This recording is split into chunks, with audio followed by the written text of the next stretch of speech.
morning, viewers. Welcome to Reporters Blog, coming to you live from the studios of Business Television Africa.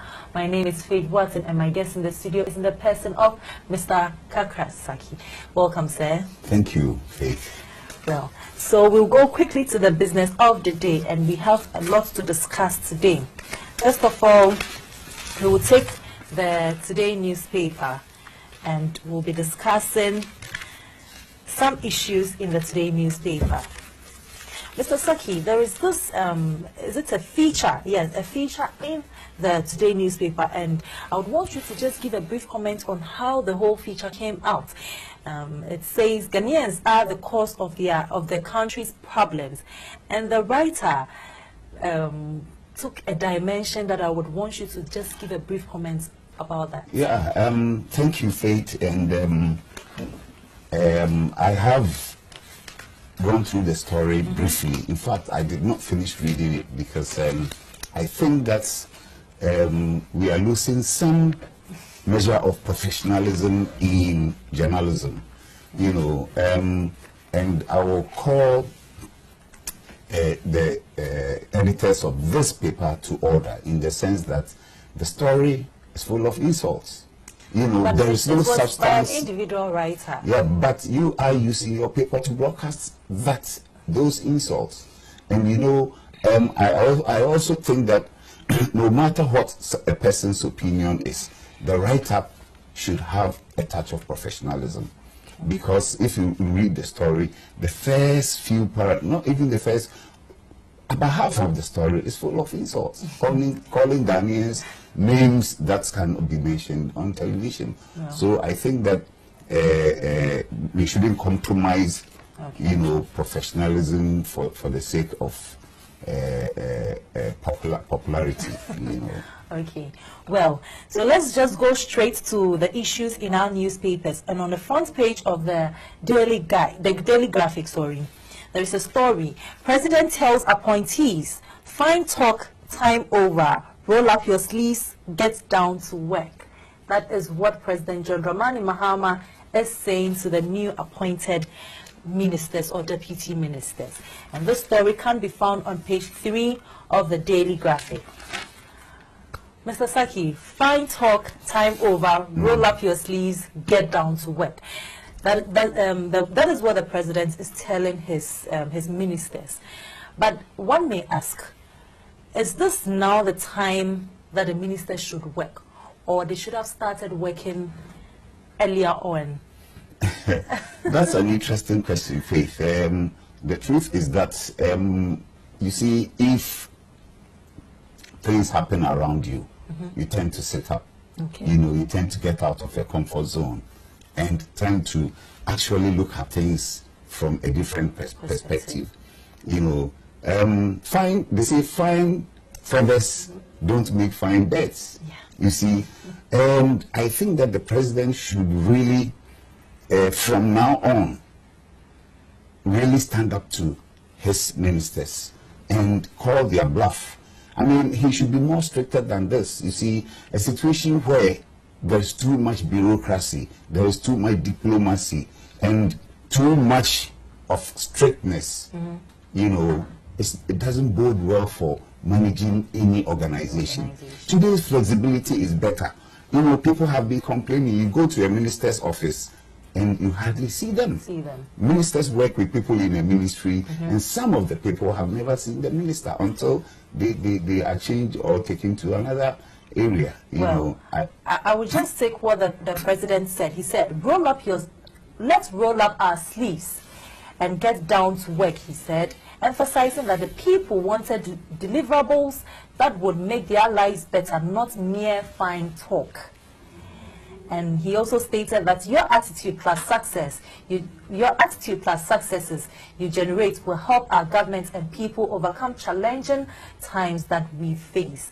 So this was an advice that the president sent. Fine talk. You see, I wish ministers and other government appointees, including those young ones who appear on television and radio, you know, should rather stop making the noise and get to the ground. because the ministers are not going to do it all by themselves. Okay. You know, other appointees and PAs and whoever are all part of the ministerial system. Okay. You know, so I think that we should now stop those yelling and shouting and hurling insults at each other, and those unnecessary comparison between former governments should be a thing of the past. Okay. Let's see you on the field. So you think that we should all come together and yes, work? I think that, you see, the NDC government has a broad policy of the people's government. You know, Rawlings started it, and he started it on the grassroots, whatever. But now they are distancing themselves from the grassroots. Okay. As soon as they become the usual traditional politician, where when you are voted for, we don't see you anymore. Okay. You see, there are so many. Information and interaction is very important for governance. Okay, okay, all right then. Well, talk of the challenges people are facing in Ghana. On the front page of the Daily Graphic, you'll also see, just underneath here, you see, protest hits Accra, Tema. The stories can be found on page 32 and page 33 of the Daily Graphic. Also on the front page of the Chronicle. On the front page of the Chronicle, TUC calls police bluff. This is also connected to the demonstration that is going to hit Accra soon. And also ICU rocks Tema with demo. And lastly, on the Daily Guide, demo hits Mahama. All eyes red, demo hits Mahama. These are the stories on the front pages of our newspapers.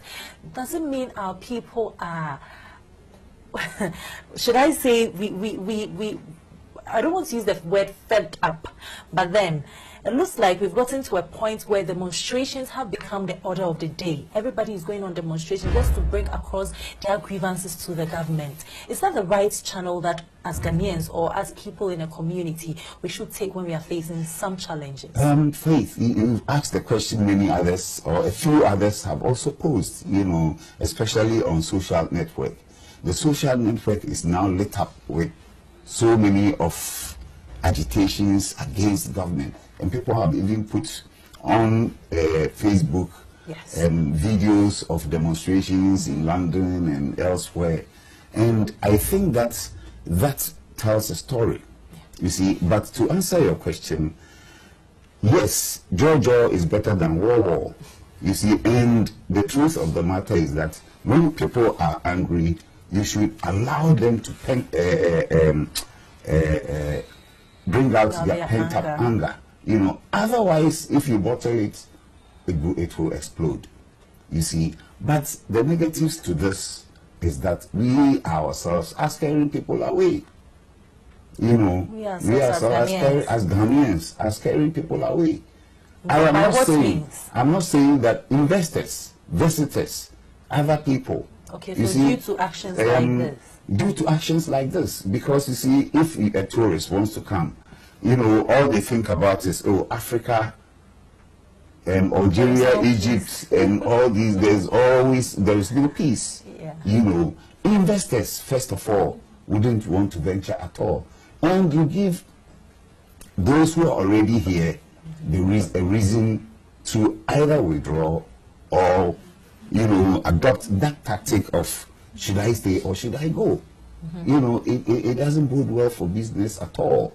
But another thing is that once it has started, we are doing this because we say we have a democracy. Everybody can say what or do whatever or express themselves in whatever means they can. But the truth is that this is not going to stop. Even if another government comes into power, when you yawn in the wrong direction, people will go on demonstration. So I think that, you see, the suggestion has been made that tripartite, you know, the government should find a solution to problems on a tripartite basis instead of individually, you know, attending to all railways. Then government engages railway. You know, it should be a tripartite committee where we have government, employers, workers together, and find a solution to this. Okay. You see, because these things have come about as a matter of course because of the falling of the city. Yeah.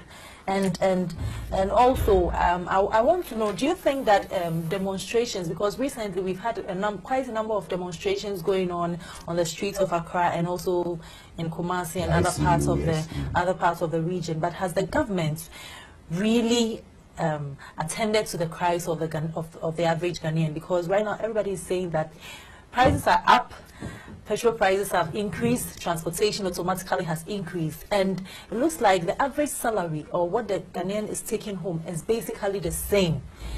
There hasn't been any changes that can also help them support whatever they are facing, whatever we are facing now. So do you think the government in any way have taken a step to listen to the cries of I think that I can't talk for the government, but I can at least express my opinion as to what I think government shouldn't be doing or be doing. You see, unfortunately, this government has been saddled with, you know, so many problems that were not anticipated. Yeah. You know, so many problems that were not anticipated. So I think that now we find ourselves in a crisis. That's a type of crisis that doesn't, you know, augur well for knee-jerk reactions like, for example, the railway workers meeting the president. Tomorrow, another minister meets other teachers. Another one meets. You know, I think that government should now sit down, form a very serious committee, you know, that will look critically at all, you know, at all areas. Okay. You know, where, and you see, our problems are just so many that we should quickly look at how we can inject capital into the system, you know, to, as it were, buttress the downward spiral of the dollar. You know, in so doing, it will cushion the system a bit, you see, so that we can have some sort of stability. Otherwise, as you have just mentioned, our take-home pay can't do anything. And people keep on agitating for more money. Well, talk of the railway workers, they have resumed work. They operations, cancelled their this thing, yeah. And what resulted to that? Yeah, you know, I think the president, and they due to whatever transpired, they decided to cancel their strike. And that, you know, the Mahama has given the leadership of railway 1 week, you know, to look into the areas of concern and then report to him in a week. And again, it looks as if government has also ordered that certain amount of money should be released for rehabilitation of railway lines. And because you see, now railways, all where they get their money is usually from the transport of bauxite and those things. These days we don't even have timber, you see, so they rely on cutting raw materials from Nsuta and Awaso and those other areas, you see. And once the rail lines go down, they don't have money anymore. And one of their concerns is also that managers in that organization still take very paltry. I think colonial days, you know, this salary hasn't been increased. And I know, you know, when I was young, I knew that railway was the railway corporation, one of the driving force behind Ghana's economy.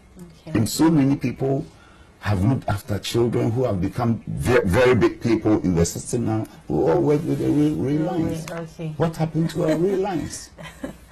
Wow.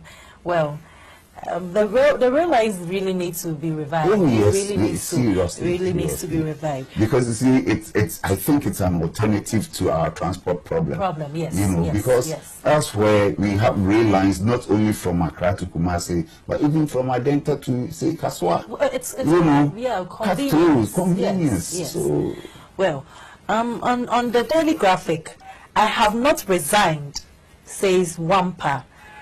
And yesterday, a newspaper carried a story that Dr. Henry Kofi Wampa, who is the governor for Bank of Ghana, has written a letter to the president that he wants to resign from his current position. And today, well, he was called by the Daily Graphic, and then he informed them that he's not even in town. He has not resigned. Is it that Ghanaians are actually starting to call for his resignation? Because this... Well, this is interesting, isn't it? Really, really interesting. And I think also that some of these things, you see, including these agitation or the demonstrations, have political backings. Yes, political backings, rather than, Ghanaians are not starving. Although I agree seriously that there's we are in crisis, okay, and we are going down, you see. So why should a reporter, from whatever source, be bold enough to say that the Bank of Ghana has resigned? What is your source? Today's journalism, is being put in a situation where it makes a lot of us journalists very uncomfortable. Yes, very uncomfortable, because you see, the rush to popularize themselves, the reporters themselves, instead of the newspaper, and sometimes I also blame the editors of the newspaper. Where did you get, what is your source for this? Check with Bank of Ghana. You don't rush and put such a thing across. It also brings down, you see, the implications are that the economic implications, yes, financial implications, yes, political implications to this. Yes. People outside will start looking at the system. Is it that bad? Yeah. That the governor can't even handle things and he's running away? So we should really think about what such reports, would bring before we put them across. Stories. Well, well, he has actually, in a telephone conversation, told us that it is not true that I have resigned, and I want you to disregard the reports, he said in a telephone conversation, yes, with the Daily Graphic. But so you see, again, Faith, you are bringing your paper down. The credibility of your paper, is at stake. It's at stake, yes, yes. Well, viewers, Dr. Henry Kofi Wampa, governor of Bank of Ghana, has not resigned, and he is still where he is. Well, so in the Daily Graphic again, support ICT to extend broadband nationwide. This story can be found on page 53 of the Daily Graphic. Support ICT to extend broadband nationwide. This was a call on the government by Mr. Emmanuel Mensah-Bah. He is the executive director of the for strategy and marketing of Broadband Home Limited, Mr. Emmanuel Mensah-Bah. He made this call on government, and he's saying that the government, let me just take a brief of it here. He says that the government, he called on the government to provide support for local broadband data telecommunication companies to enable them to extend internet and other broadband services nationwide. According to him, considering the fact that the ICT sector is key for national growth and development, local companies which aim to build nationwide telecommunication infrastructure require support to be able to do so. Currently, due to capital requirements, it is difficult to extend broadband data telecom infrastructure to rural, remote, and sparsely populated areas in Ghana, although that will drive internet and data services accessibility to the mass population and help bridge the digital divide, he also stated. Well, speed of communication is very important for us. We are in a technological era. The era is technology, communication, and speed of information, access to information is very vital in our era. We say now the internet and technology, for that matter, has made the world smaller. But you would also agree with me that there are people in this world who are not part of what we're talking about.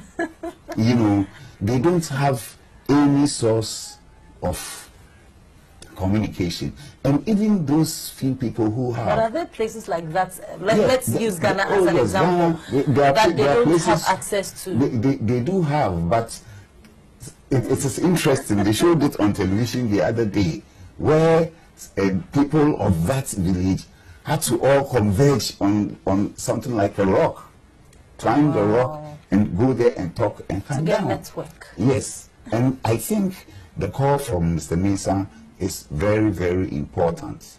Very, very important. In fact, at a point in time, we are no longer going to use paper. You know. Do people write letters? Yes, you wonder. You know, the post offices have been rendered useless now. Yes. And at a point, you know, there are organizations in the world elsewhere where people do not use paperless offices. Everything is by electronics, you see. And at a point, and I'm saying that at a point, people in the IT industry are the ones who are going to be the bigger executives in the system. Yes. Because, you know, by and by, technology is pushing so many people out of work. It is true. Look at what is happening at Circle, even with the new roads that they are building. How many people do you see? Very few workers. Unlike today, you had thousands of laborers converging on one. When they were building these things on my way to work, you know, the John Walker Bush Highway, yes. You know, the overpass. You know, they were doing just what they are doing in Circle now. Then all of a sudden, we saw this thing rise with very few workers. So I'm saying this to buttress the point that IT is very important. And at a point in time, we wouldn't need just too many people. And those who are illiterate in that sector are going to go out of business. So the government should pay attention here. You know, there are so many developing or newly developed countries like India, and our new friends Brazil, who have, our new friends. Yes. Brazil has been a friend for a long time, but now, you know, it's really doing what the so-called superpowers used to do, like giving us loans and building bridges for us. At a point, Brazil wasn't anywhere, just like Ghana. So look at, and even India. I have visited places in India where they produce these, how do you call it, those high-tech cables that they use for IT. And they started this way back in the 90s. You see, so there's a lot we can do amongst ourselves as developing nations in this direction. All right. That is true. That is true. Well, so I would want Mr. Saki to just comment on this. Strengthen anti-corruption agencies, ACEP is saying to the government, and it says the Africa Center for Energy Policy is calling on the government to strengthen the country's anti-corruption agencies to identify, investigate, and expose corruption in the emerging oil and gas industry. The center also proposed must adapt to an open and competitive process in licensing oil boards, which contracts disclosure mandatory, and establish a register for disclosure of beneficial ownership information in all petroleum agreements. When you look at we have certain anti-corruption agencies that are in the country, and you look at their strength. Do you think that they are strong enough to fight corruption in the country? That's a difficult one. You know, fighting corruption is not an easy thing. Yes. You see, people who corrupt the system, or people who are corrupt actually steal. Yeah, they do. They take things illegally. That does not belong to them. Yeah, that does not belong to them. And corruption, as you know, is not just akin to bribing people and taking this thing. You know, it has a very broad perspectives, you know, where corruption can be defined. But truthfully, whether government has been able to empower these organizations to fight corruption is a very big question to answer. You know, it is difficult. So, for example, those who are involved, and I'm not calling anybody names, those who are involved, for example, drug trafficking, are very powerful people. And the world over has found it very difficult to fight them. You know, you must have that muscle to actually flex. You know, so I think that the government shouldn't have just one organization. You see, the truth is, in Africa, those who are corrupt, most of them are found in government. And the same government agency pursuing its own people becomes difficult. So I think that government should try as much as possible to strengthen these organizations by giving them the authority to do what they are supposed to do, fearless of, you know, any repercussions or whatever anybody would want to do, and give them the needed protection. We shouldn't just have one, we should have as many as possible, and we should have them all over. Give them the resources to go after corrupt people. So even in every district, even if the police officer or the district police commander is corrupt, he can be called before such an authority to answer questions. Okay. Well, viewers, we will go for a short break. When we come back, we'll continue the discussions. Please do stay tuned.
Using traditional cases might be pedagogically helpful, but they are often easily forgotten.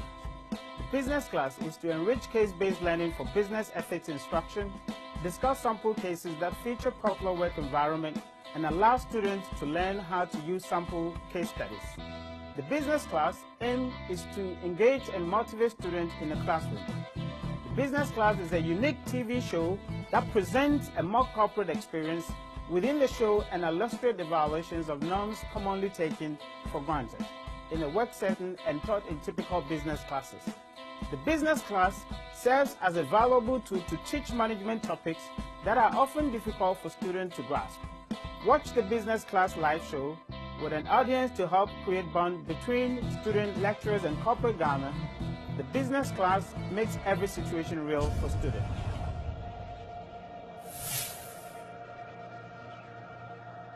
The sun is out, the spirit's high, people everywhere. Yeah. The food is good, the wine is fine, people getting high. Yeah. Mama here, Papa there, the whole gang too. Yeah. Everybody's dancing, celebrating all night long. Celebration, jubilation, come together, all together. Celebration, jubilation, all together, all together.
Welcome back, viewers. Thanks for staying tuned.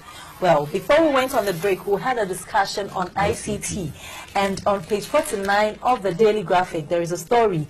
Science and Technology School opens in Yendi, which is also in connection with ICT development in Ghana. And let me take the first paragraph of it. It says the Deputy Minister of Environment, Science and Technology and Innovation, MESTI, Dr. Alfred Sugritia, has advised students to develop interest in the study of science and technology because the two subjects play crucial roles in resolving economic, social, and environmental problems that confront the nation. He stated that the importance of science and technology could not be overemphasized, adding that no nation could develop without science and technology. So this is to confirm the call by Mr. Emmanuel Mensah that the government should help enhance broadband usage or broadband expansion nationwide. So just I mean, here we go. I mean, it's very, very important, as I stated earlier, that science, and for that matter, ICT, is a driving force for all economies today. You know, science and technology, for example, is an area that the government, you see, if you look at things critically today, you realize that many of the universities are doing the same thing. The focus is so much on management, journalism. That is all the private human resources and human resource, you know, and those other things are what they are all doing. But the truth of the matter is that if we don't take time, we will, you know, lag behind science with science and technology. Because you see, when people want to invest, the areas they also look at are areas where they can have people who can be trained or are ready to man machines. Like, you know, many of these machines are now highly technological. And so they look at the education levels of the country before they come in, and it is very, very important. So that means I think that the government should encourage by supporting at least even some of the private universities, you know, to focus attention on science and technology. So opening a school basically for science and technology is something that the government, for instance, they've opened one recently in Yendi. So that means that it's something that the government should really look at and maybe open more other schools, like establish more other schools. You know, and because, and I try to, you know, encourage the government to look at science and technology in the private sector, schools in the private sector, because they are much more expensive than these other subjects that we are, you know, teaching. Because look at Otabil's school. He has a laboratory, whatever. And I understand that it is not easy paying for fees there. Although young men and women of today, some of them have the interest there, but the support. So government can even shift focus from supporting too many of these management and whatever this thing and put more money in science and technology. Because like the report said, no country can develop without science and technology, especially in today's world. Well, talk of technology, and on page 6 of the Chronicle, page 6 of the Chronicle, digital platform to enhance transparency in Ghana's oil industry. And this is a call, or it's a new strategy that an organization or two organizations are partnering to bring transparency in our oil industry. They want you and I to know what is going on in the oil sector. And the story goes, Ghana's risk mismanaging its new oil find, just like its gold and other mineral, if transparent governance system are not in place. To this end, it's actually a company, says Pen Plus Bytes, a leading civil society organization based in Accra, Ghana is partnering Africa Center for Energy Policy, ACEP, to develop a digital platform that will enable citizens participate in the oversight role of monitoring oil and gas sector. According to partners to the deal, the partnership formed the online component of activities in the project, improving transparency in Ghana's oil and gas and oil sector, with technical support and funding from UK Aid, formerly DFID. So this is welcomed by everyone. I am welcoming this for me to know what is actually going on in the oil sector. I welcome this. Do you also see this as a step in the right direction? I think it's a step in the right direction. We all welcome that. But you see, such things needs more explanation to the citizenry. You know, like I pointed out earlier, some of the reports, you know, this is a reporter's block, so I can, you know, conveniently say that some of the reportage makes it difficult for people to actually follow maybe the story. Reading further would give an explanation. Yes, but in fact, the more you go, the more complex the story becomes, because there are too many technicalities there. What is a digital platform in the first place? But whatever it is, I think that everybody will be happy to know what is going on. Yes. You see, if mom is cooking and the soup is boiling, you look, everybody sees what is going on because the can is open, or the pots are open, and you see the fish and the meat just bouncing. You get some confidence and you get some measure of happiness with it, you know. And as the soup is shared and meat and this thing is dwindling, you begin wondering what we should do next to get more. So I think that everybody would want to know, whatever the digital system is, you know, that you can easily access information about our oil. And that is one of the worrying areas to me, that governments have not been too transparent. Not all governments, some governments have not been too transparent with our incomes from those traditional raw materials. You know, they used to publish it. World Bank and IMF used to publish figures. These days, you hardly know how much we are making from gold, how much we're making from cocoa. You know, we see on a daily basis prices of commodities on television. But the same people who broadcast this issue tell us how well cocoa is doing generally so far as Ghana is concerned. You know, sometimes the pricing of cocoa and this thing mean nothing to many people in Ghana.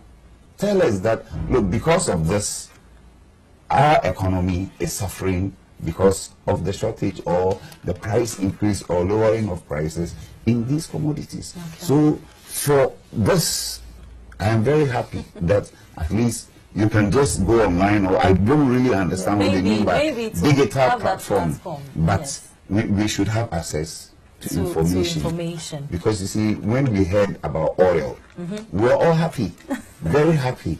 I thought that maybe by now I could fly from my house to the studio with ease by air, I mean by helicopter.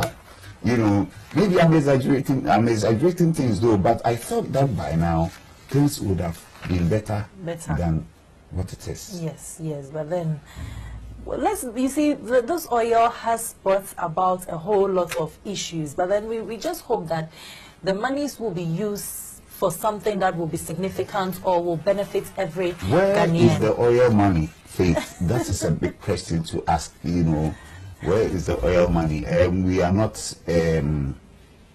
feeling or seeing any benefits that's coming from the oil money, because from what we understand, the oil has been sold into the futures, you know, where it has been hedged, and they have already paid for it. And the money, you see, I wonder why we still have so much external debts to pay, you know, and so much internally that we can't even find money to cater for even the internal debts. Yeah. When we have oil, we have cocoa, we have all those other things.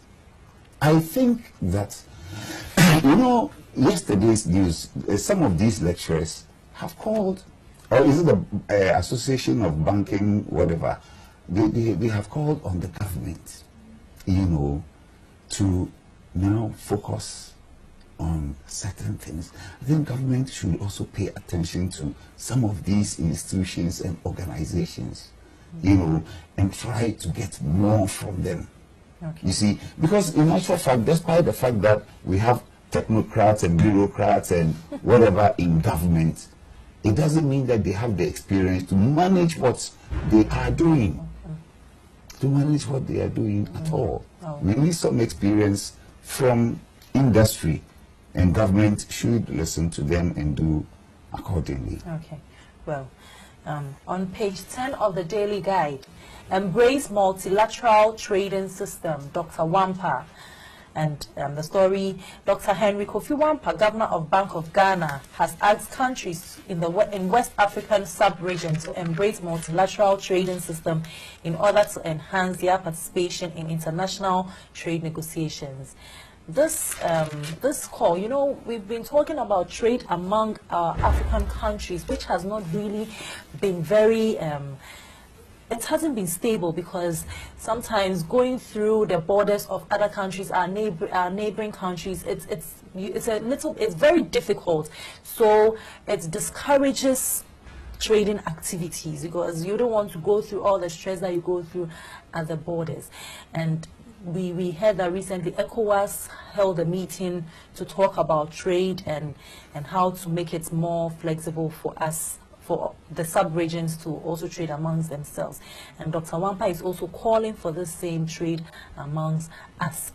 Mr. Saki, trade among African countries or sub-regions, how do you see it, in your opinion? Do you think that, like what I said earlier on, what are also your views, or what have you also noticed about this? Yes. Yeah, I think that this call, like you are saying, have been made so many times, yes, you know, that there should be some form of trade. You see, I think that the ECOWAS should go beyond just saying things and implement policies. Okay. You see, and like I said the other time, all governments must have the courage to carry out these policies. Otherwise, we are only continually paying lip service to what we say we will do. We always talk. You know, number one, do we even have the capacity to trade, to have that volume of trade that will benefit all of us? You see, it's a question that we need to ask, because you see, whatever level we start from is all right, but I think that we should put together resources. You know, West Africans should put together resources and build these things and build capacities together. You know, so for example, if our problem is clinker, or if our problem is production of cement, we should identify areas. You know, so for example, if we found, or if we find clinker in Burkina Faso, and it's in commercial quantity, we shouldn't leave it all to Burkina Faso. You see, we can have a regional body or a regional organization that can produce so much that it benefits all the, rather than importing from China. You see, so building capacity is also very important when it comes to trade.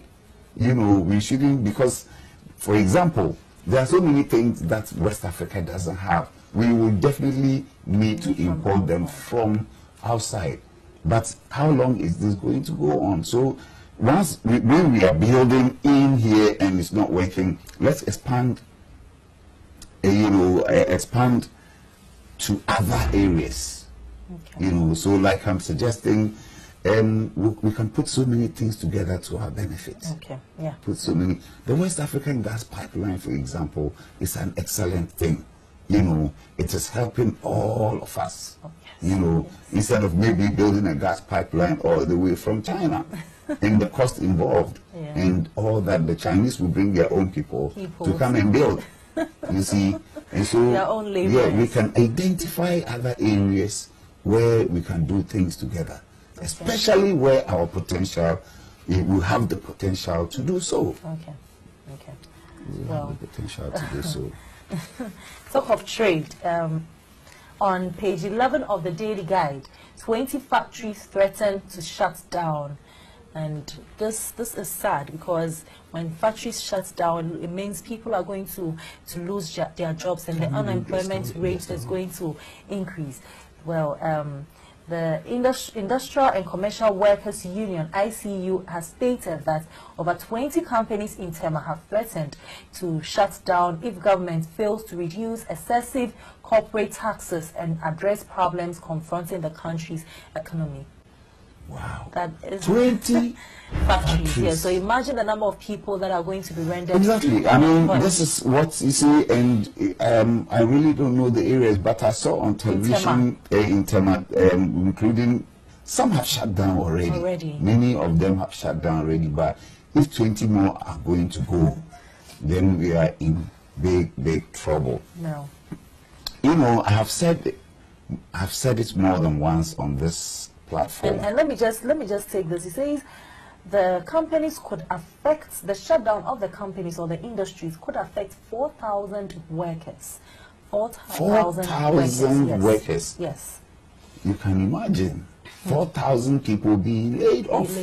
You see, and like I said earlier on, you know, I've said it on this platform a couple of times that government shouldn't focus too much on taxing. Oh, we need revenue, you know, and I think that the more you tax people, the more they ask for more. You see, and so it becomes a vicious cycle where when government does not meet its end of the transaction, people take to the streets. So I think that government shouldn't focus too much on taxing organizations and all that. You see, we should focus on other sources of revenue, like we have mentioned earlier.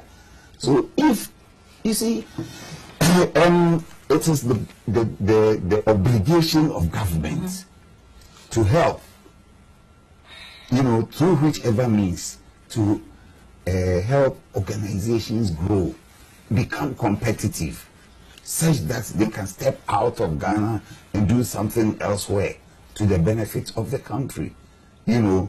And when things like this happen, it's also, you know, brings a lot of attention and focus from outside.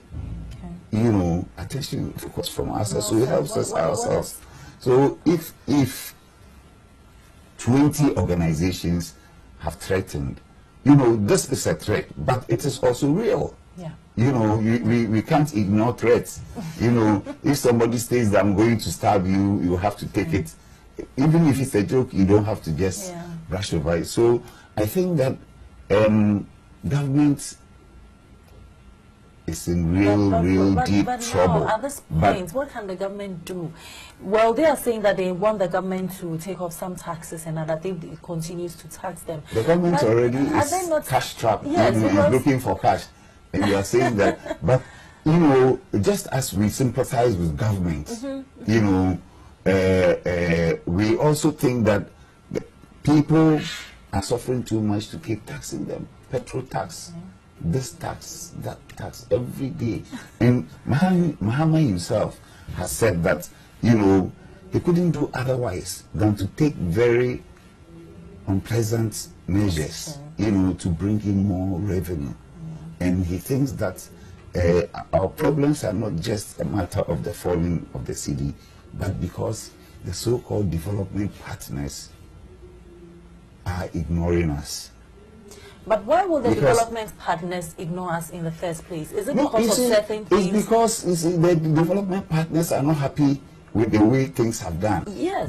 For example, the deficits in budget, you know, budget deficit, and how monies have not been accounted for. You see, for example, as at now, the deficit the budget deficit stands at 8.8%. Okay. You know, and they are asking for more money.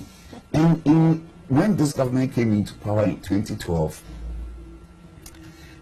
just after the election, the budget deficit went as high as $5 billion. Wow. And the IMF and other donor partners are wondering why, happened? you know, the deficit of 2 point something or 5 point something jumps to 8 point something. And so they should account for it. And you see, the truth of the matter is that nobody will keep giving you money when you can't account for the money. Because you are supposed to work with the money and pay interest. And that has also widened or increased the external debt that we need to service. So that means that in as much as the government or our president is saying that our development partners have refused to help us, we also need to arrange or to develop our system in a way that they would be attracted. Exactly. You see, that is what came to mind when I read the story. You know, that look, now we need to look after ourselves. Yeah. You know, the development partners are actually telling us silently that look, now you have to look after yourselves. We are standing on our own feet. Stand on your own feet. We've given you enough. We can't continue feeding you. So you see, but it won't come cheap. Like I hear they said elsewhere that we should sacrifice. There should be some sacrifices. You know, it's not going to be a 9-day wonder. This, what is going on now, is going to continue for quite some time before things stabilize. Well, Galamsey. Galamsey is major water pollution. And Galamsey, what can we do to stop it? Or you don't think that we can put an end to Galamsey in Ghana? I think that, you see,